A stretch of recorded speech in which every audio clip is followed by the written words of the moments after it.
So we are on to episode 4 of season 4 of Game of Thrones. This one is titled Oathkeeper. And this episode I thought was fantastic as well, of course. Getting right into things, let's go across the narrow sea to start with this. And we have Daenerys, and she just straight up took Meereen in this episode. First you get to see a good scene of character development between Grey Worm and Missandei. That was nice to see, and it gives you a little bit more of a reason to care about Grey Worm because now you know him more as a character. And going away from that, they go into the sewers. She sends some of her Unsullied into the sewers to go and basically round up the Masters. They did kill one guy by closing in on him, and that was a fantastic shot, just having all of them close in on him and just stab him. That was cool, but they seemed to round up most of the leaders and just nail them to basically Jesus crosses like they did with the children as Daenerys was walking towards Meereen.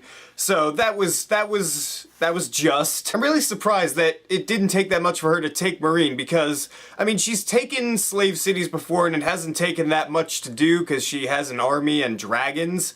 But, I mean, the way it happens here, she just kind of sneaks some people in and then they have all of the leaders all of a sudden and they kill them. So, I mean, I was expecting a climactic battle sequence, but I guess that was a way to do it. That was a smart way to do it, to be honest. Like, the way sneaking in and killing the Masters rather than just marching in and trying to fight all of them at once, that was the smart decision. And now she rules Meereen, so we're gonna see that in the coming weeks, I assume, and then who knows what she's gonna do. I don't know if I want her to move on to like another slave city, because at that point it would just kind of get redundant. Like, yeah, she's freeing the slaves, and she hates oppressors, and she's helping people. We get it now. Let's develop her more. Back over on King's Landing, we see a lot of things in this episode. A lot of things happen in King's Landing in this episode.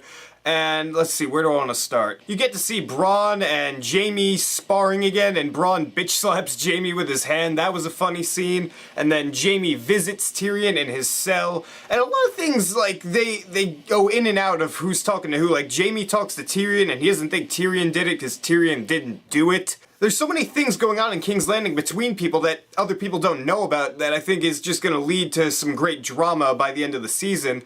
But that scene with Tyrion and Jaime was nice because you could tell that they like each other. Like, a lot of the Lannisters just seem to hate each other, but those two, they have a bond. And it shows. And right after that scene, the way it edits is it goes like down through the floor and then it goes right into Sansa below Littlefinger's ship. And I thought that was a cool way to edit the sequence. And Littlefinger basically describes why I love his character so much in that scene, because no one suspects him of doing anything at this point, because why would he? And he's just off in the Eyrie. So it was cool to see him describe that. And then he says he wants everything, but everything I think means Sansa, and that's just still creepy. Speaking of kinda creepy, how about Marjorie going up to like a 13-year-old boy and talking about how they're gonna get married and all that stuff. That was actually a really good scene. I like seeing Marjorie like go behind Cersei and try and like get Tommen on her side. That's what I'm saying. All these different things are happening behind the scenes that certain people don't know about. And I honestly thought that Marjorie was just gonna walk in and be like, oh, hi, Tommen. Oh, there go my clothes. Let's have some fun.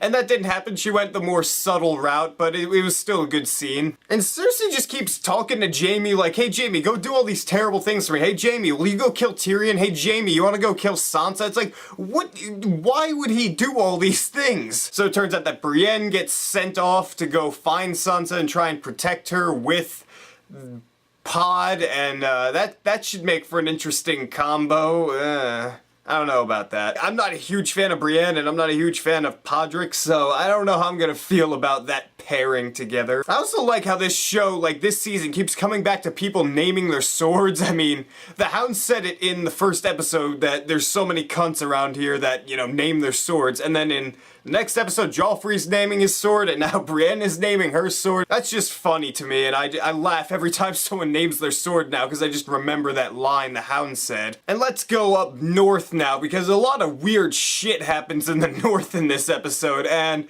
let's go back to Castle Black first, and you have Jon. He really wants to go to Craster's Keep to get those guys and kill them. The asshole leader of the Night's Watch is just like, oh, you know what, Jon Snow, you're training people. You know how to train people. Fuck you. Go away. It's like, why is this guy such an asshole? I don't, like, Jon Snow is pretty much the only guy there who could really help them at this point, and he's like, oh, Jon Snow, hey, go clean some pots, you cunt. It's like, what is wrong with you? Oh, and Locke is there now, so that is not good for the Stark children and Jon Snow, because Bran and Jon are probably gonna meet up next week because of what happened beyond the wall. You get to see Craster's Keep, and the fact that those guys that took over there who used to be a part of the Night's Watch, they're raping Craster's children, and they're just kind of like, just sitting there doing they're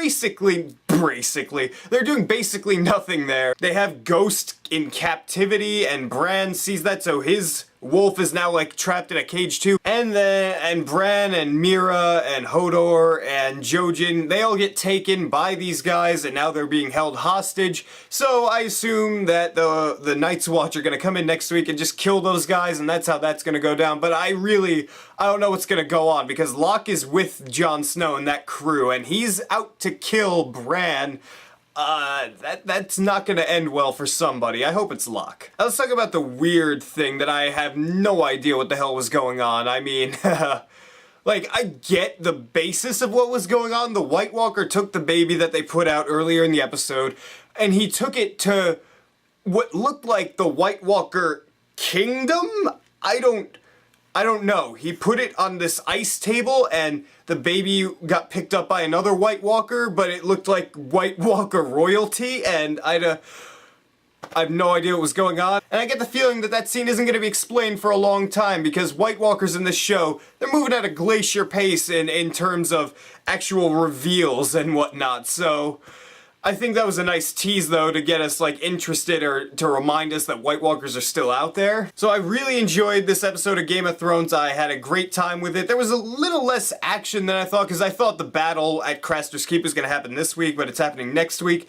It's not really a fault, but I thought that was going to happen. I'm going to give this episode an A. So what'd you guys think of this episode of Game of Thrones? Did you enjoy it? Did you not enjoy it? Write beautiful comments down there and tell me what you think. And if you like this video, hit that subscribe button down there, because if you don't, I'll send you to Craster's Keep, because that's not a fun place.